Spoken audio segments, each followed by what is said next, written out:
going to start our Sunny Rainbow project with our cutting. On page 1 and 2 of the instructions, you have all of the necessary cutting requirements needed.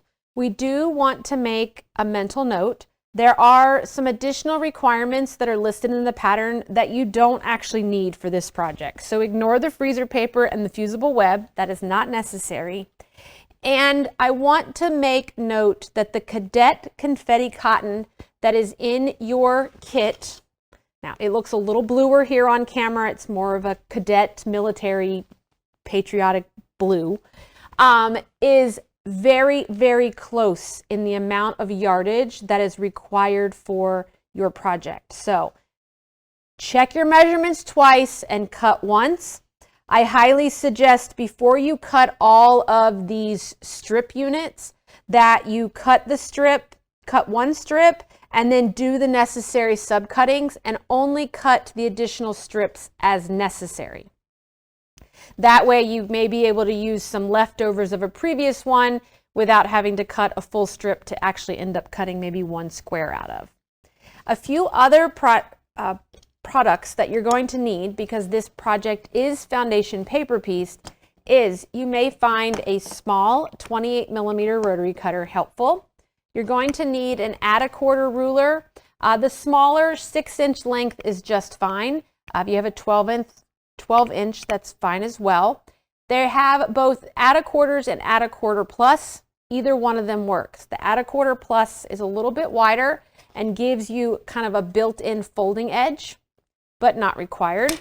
You may find a glue stick helpful to get you started. And then this is a seam roller to help you press back your seams and keep you from having to get up and down to the ironing board. Now, before you can actually get started with your piecing and pressing, we need to copy our foundations. There are basically 3 sunblock foundations, and we have a hexagon foundation that we need as well. We want to copy our foundations onto a lighter weight, easy tear material. There is product on the market called foundation paper. It is kind of a newsprint. You don't want to go raid the copy machine or anything like that. We want it to be very thin so that it tears easily, that we can almost see through it fairly easy when you hold it up to the light or through a light box. Don't, again, put this on the copy machine and then just start copying. You want to copy once, and then you want to measure this square. You want to verify that when you measure this, that this measures 1 inch. If it's not measuring 1 inch, you may need to play with the scale information that's in your copy machine, and you want to test that before you have all your foundations that are not the right size. Okay, so we'll get all of our foundations cut, we will get all of our fabric cut, and then we will start assembling. Now that we are all prepared, I would suggest that as you were cutting, that hopefully you have all your fabrics labeled.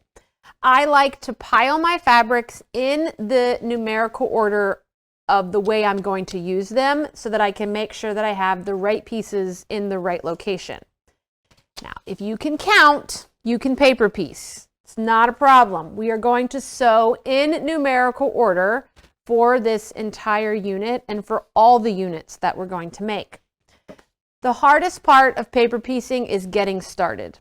And the thing that you need to remember is that we're always going to be putting fabric on the wrong side of the paper. Okay? We never should be laying fabric on this side. We need to be able to see this side because this is going to be where we sew. So we're going to be starting with piece number 1, which for this section A is going to be this yellow rectangle.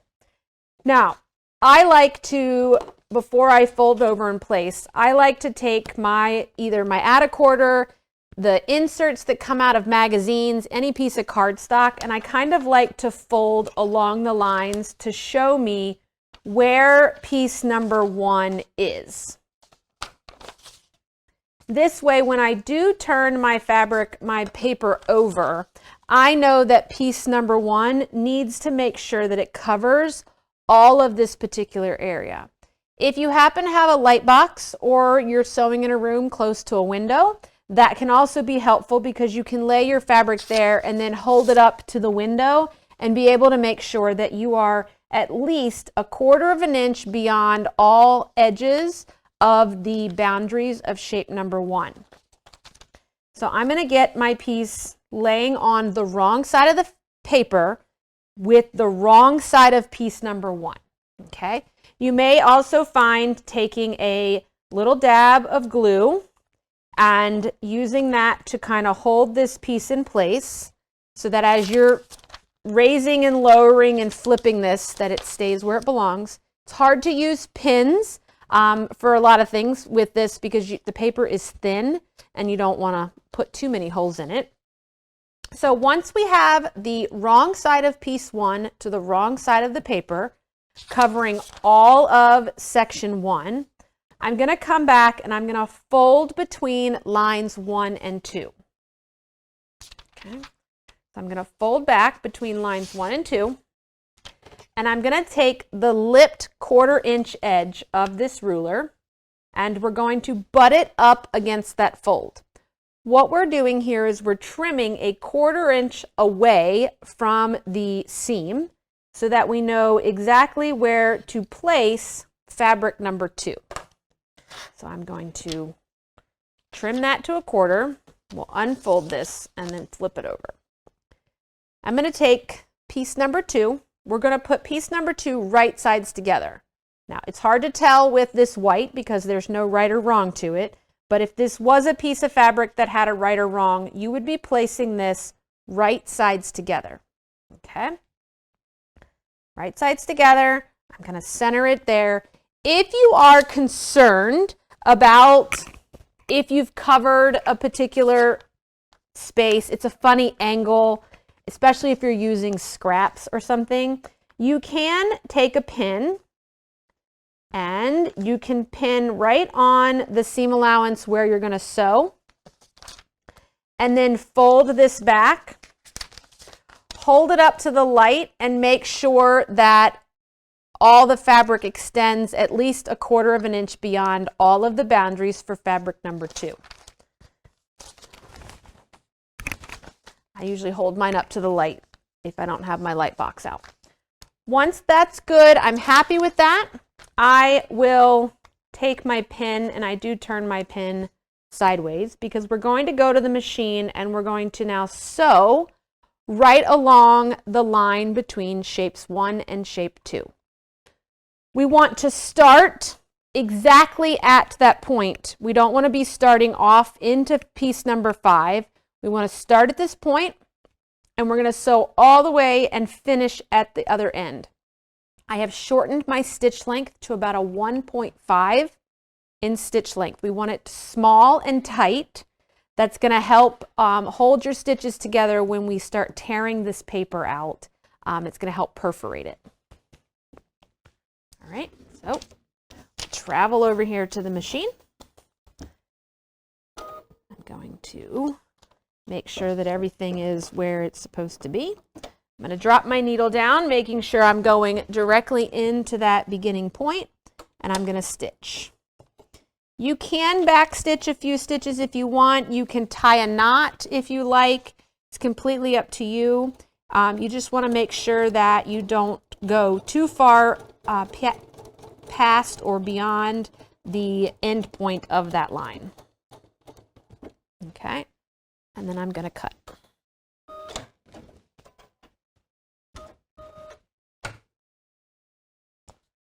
So you can see we have very tiny, tiny, tiny stitches.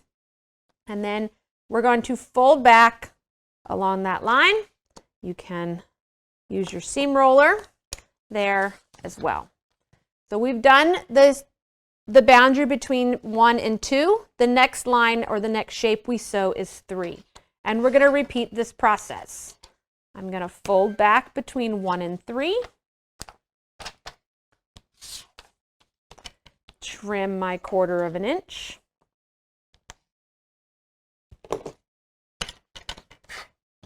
I'm going to take my fabric, I'm going to place it right sides together with my unit, and then I'm going to unfold.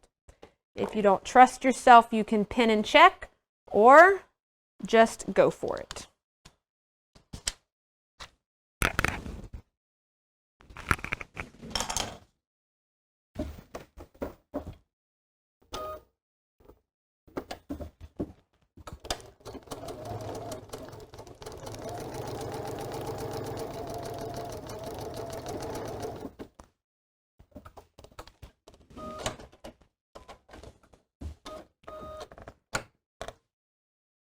Okay. 1 and 3, fold back and press. Now we have that nice perfect point. Okay, we've got the next line we sew is 4. So again, I'm going to fold back, flip that ruler over, fold back between 1 and 4, trim my seam allowance,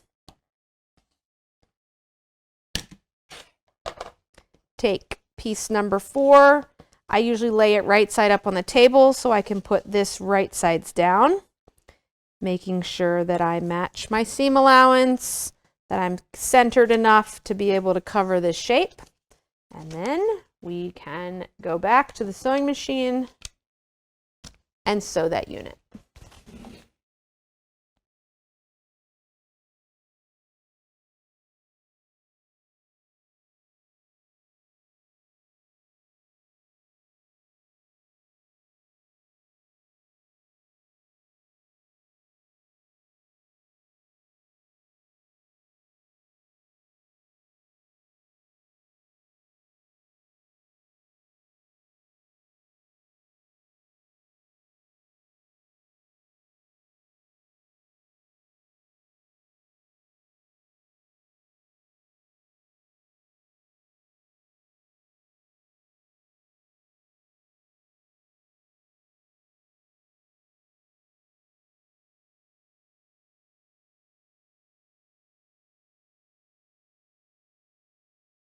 Okay, now that the line between 1 and 4 is done, we're now going to work up towards the unit and number 5. And again, we're going to fold back,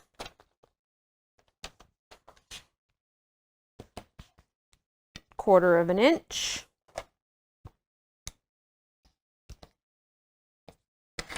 and you're going to get fabric 5, right side up on the table. Pick your pieced unit up, put it right side down. Match the seam allowance edge, and then you can pin and sew.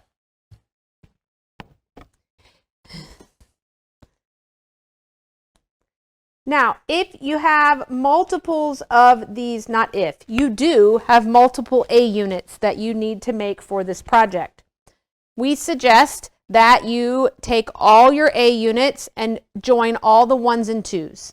And then do all the 1 to 3, and then strip piece in that sense of doing all of the same step over and over and over again on all of the units will allow you to finish all your units at once versus completing one complete unit and then starting over again on the next. We're going to repeat these same steps until we have all of the 8 pieces of fabric connected to the foundation.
Now, once you have all 8 pieces joined to your foundation, before you do any trimming of the outside edge, you're going to turn it over to the right side and make sure, one, all your fabrics are right side up.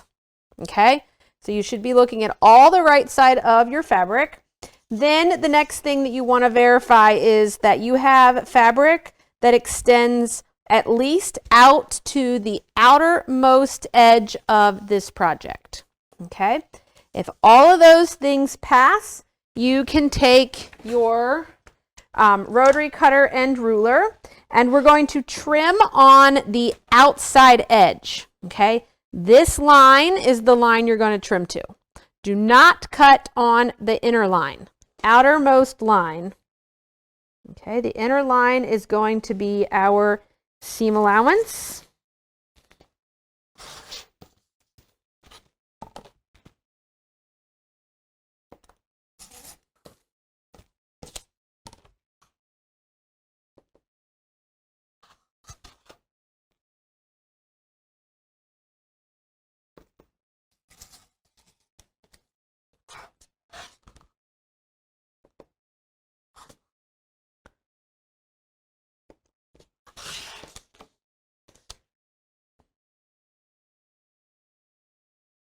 That center is just slightly curved. You could use a pair of scissors if you like, or you can use a rotary cutter.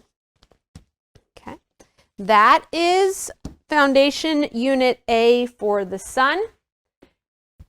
And you're going to repeat this process until you have all of the units complete for the center of your project. There are written instructions as well in your pattern beginning at page 8 to walk you through foundation piecing. If you should need any additional visuals or instructions on what I demonstrated for you for assembling your center sunny block. Now that all your foundation units A, B, and C are pieced and trimmed to that outside printed line, we're ready to work on assembly. You want to lay them out according to your alphabetical order because we don't want to accidentally get them going in the wrong direction. So we have foundation A is on the left, B is in the middle, and C is on the right. We are going to now piece these together to make a quarter of our quilt. We're going to leave the paper is still attached. We're going to take these and place them right sides together. I'm going to sew A to B first, or you can sew B to C, does not matter. You can do a couple of things. We can have the option of eyeballing your seams so that they match. So I'm looking at like this blue to that blue on the underside, and I can clip. I can do the same with this matching point here. I can clip, and then I can do with this bottom unit as well.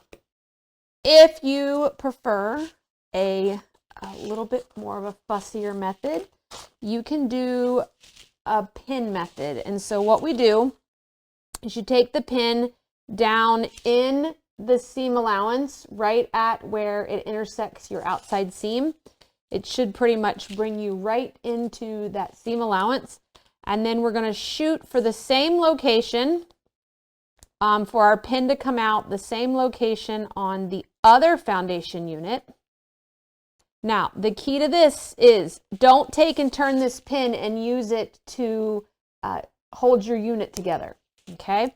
Because that's going to distort where things go.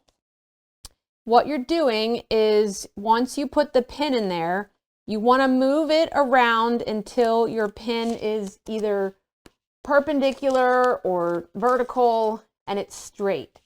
That tells you that you have your location where it should be, and then you can either take another pin and pin through your fabrics or take a clip.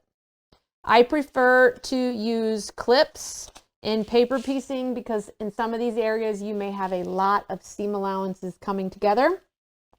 And I would repeat this process with the pin at every matching point, but I'm going to trust that I have everything the way that I want it. I'm going to go over to the sewing machine and we're going to sew 1/4 inch, or you're going to sew right in that printed line to sew your unit together.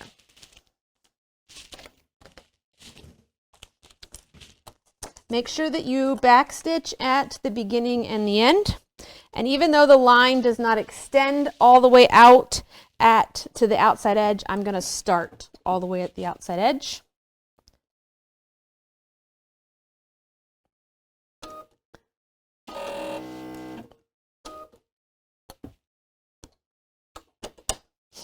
You can also shorten up your stitch length just like we did last week, or yesterday, or earlier this week, whenever you pieced your units together. I'm just following that line.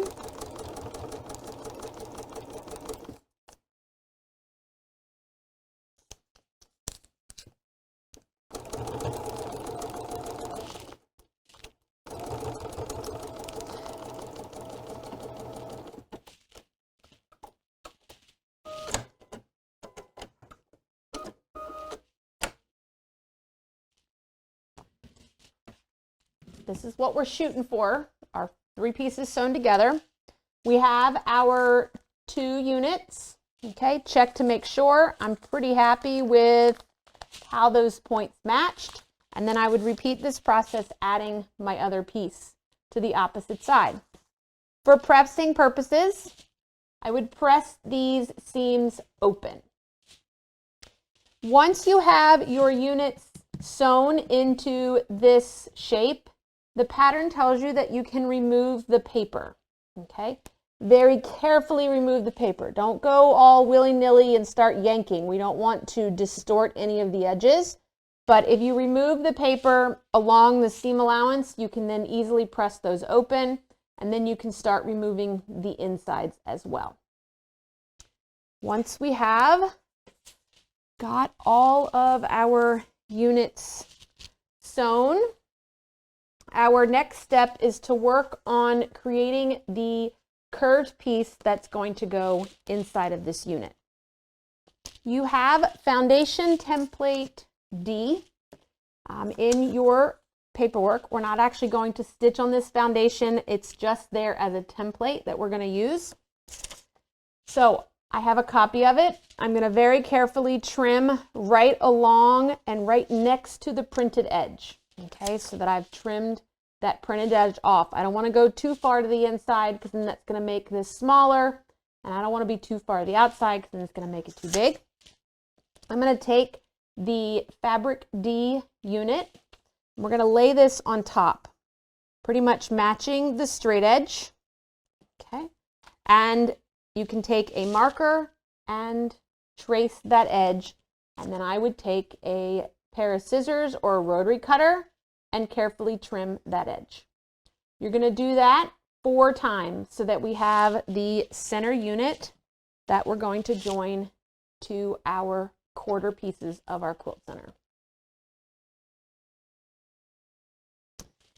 Now that your units or your quarters are sewn together and you have your template D's cut, we want to fold the template D in half and find middle of the curved edge. And we're going to repeat that same process with the orange section of our 1/4 units. We want to fold that and find center. And I've kind of marked it so that you can see it. We're going to take the curved piece D. We're going to place it right sides together on top of your main unit. And we're going to match the middle, those points, those creases. The key to piecing on a curve is to not fill the pin full of fabric, to actually keep your pinning within the seam allowance, okay? So instead of like filling that pin full like this, I want to just pin the least amount I can so that allows this fabric to still move and ease. If we put too much of the fabric on the pin, you're going to struggle to get it to ease in. I'm going to take and I'm going to rotate this, and I'm going to match one corner.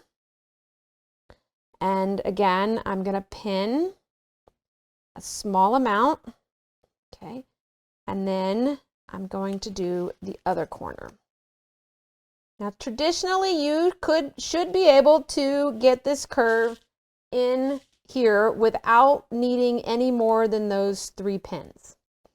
But if you find that that is a joke, Amy, and I need way more pins than that, you can put more pins in.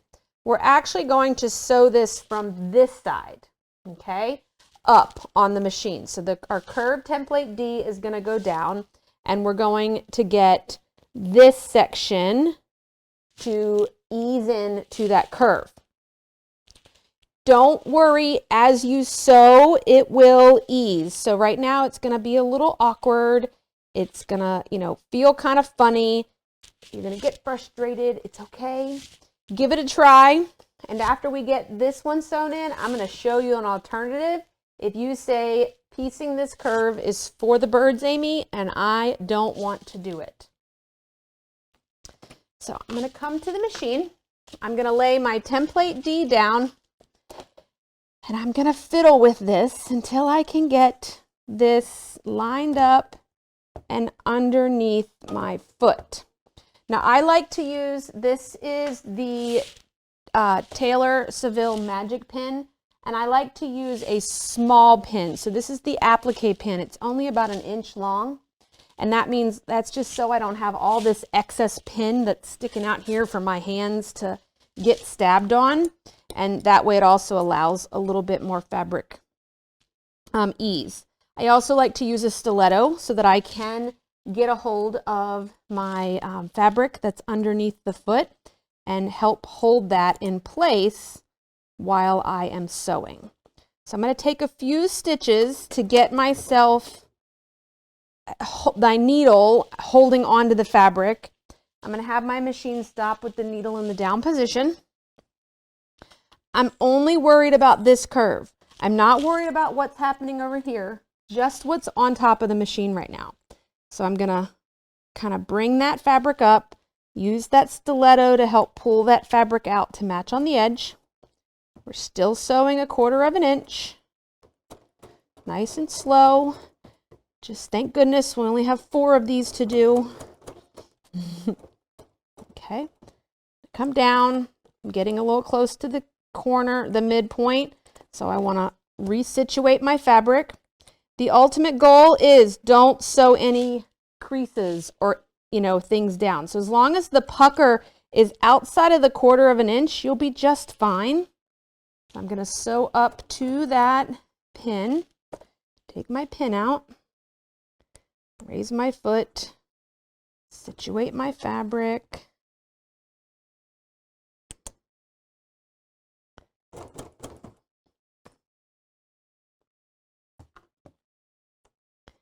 This is not a fast thing.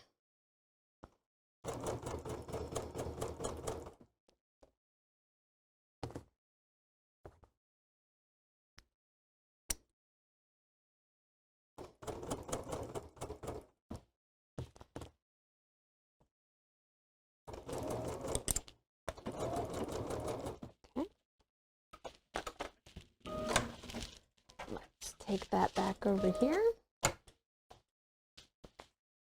All right, we're going to press the seam.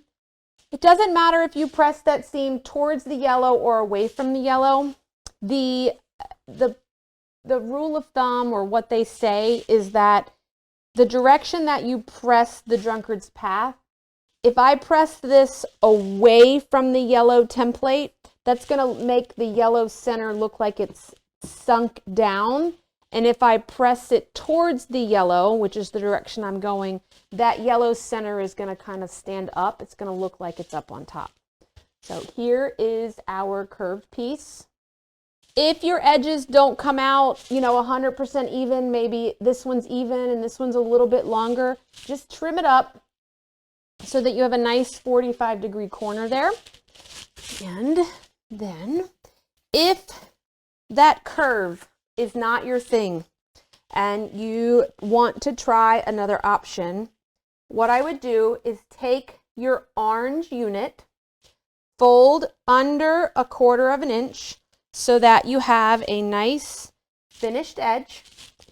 You're going to take your yellow square that you didn't cut into the shape, just a square, and you're going to lay this on top, matching the edge, the raw edges. Okay? And then you can put a couple pins here. Then you can use the technique that we learned last month in the table topper with blanket stitch applique, and you can blanket stitch this curve down, okay? And that will result in the same look as if it was pieced, okay? Once you have your curves set into all 4 quarter points, we're going to begin sewing the 4 quarters together. There is a color order in which this circle goes together, okay? So follow the diagram that's on page 5 of your sheet.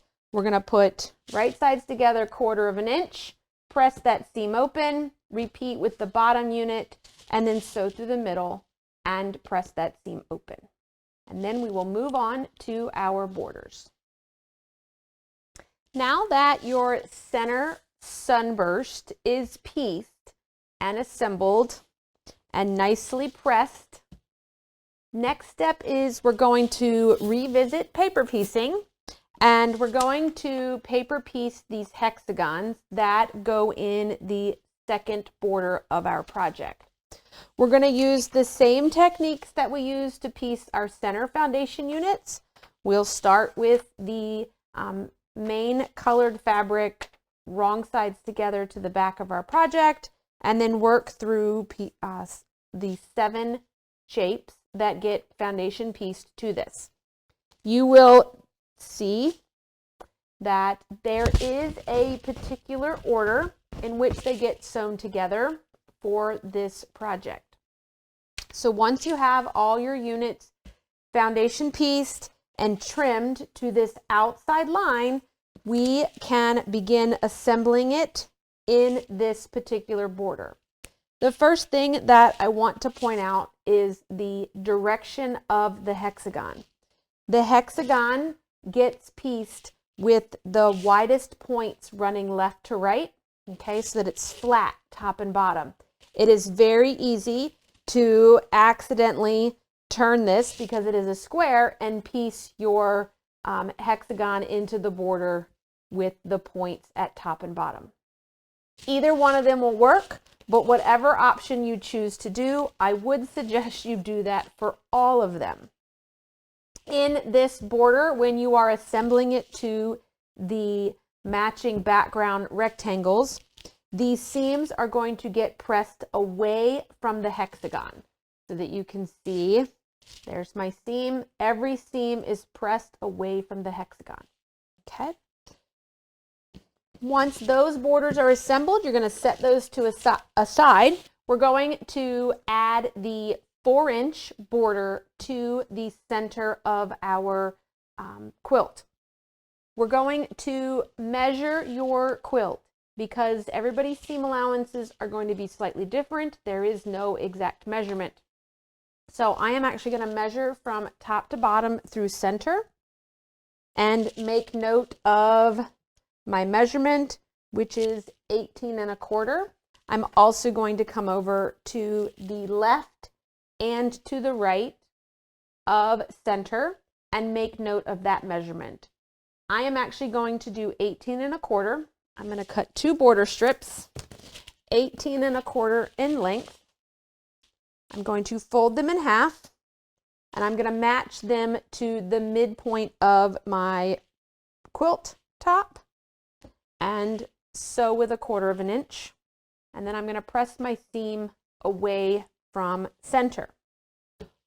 Once I have those 2 borders attached, I'm going to repeat the measuring through the center the opposite direction using the outer edge of the borders that I just attached. And then we will sew those on top and bottom with the 1/4 inch. Once we have those sewn on, we will attach the hexagon borders in the same manner, and then we will work with the outside border of our project, which is the smaller strip that you have cut. And again, measure and cut to the size of your quilt.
Now, since these pieced hexagon borders are, for the most part already determined as to what size they need to be, if your quilt is smaller or ends up longer than what you have here, and it's, just a few hairs of 1/4 inch, we can ease things in.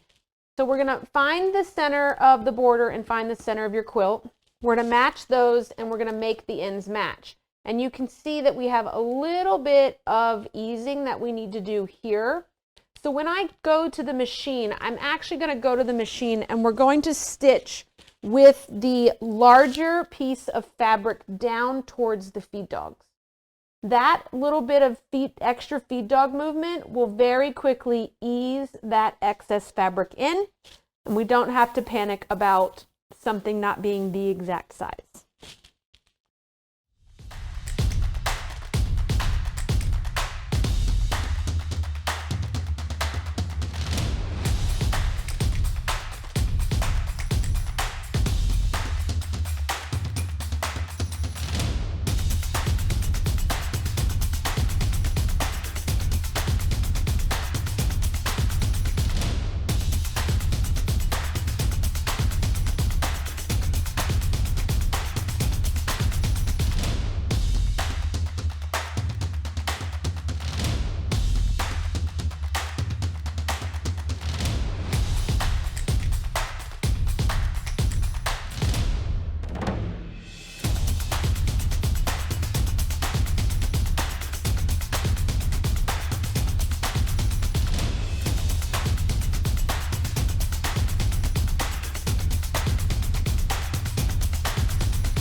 Now that your first solid border and your pieced hexagon border are on, we're going to go back and again measure across your quilt to find the measurement to trim your next border lengths to.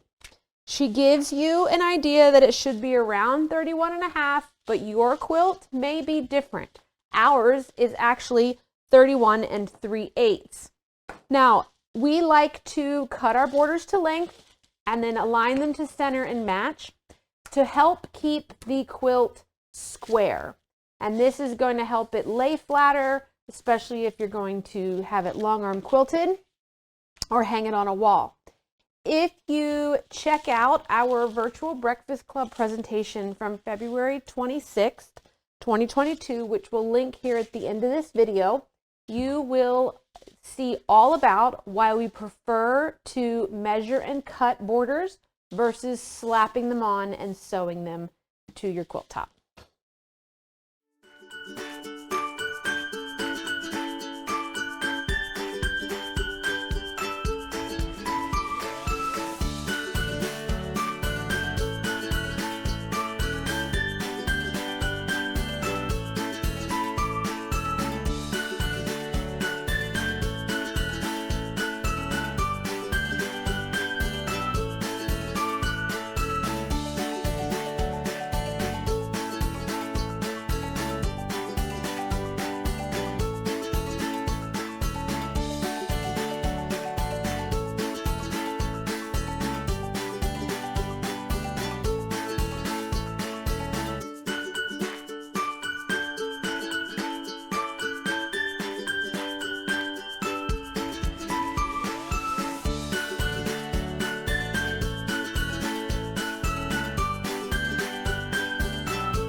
All right.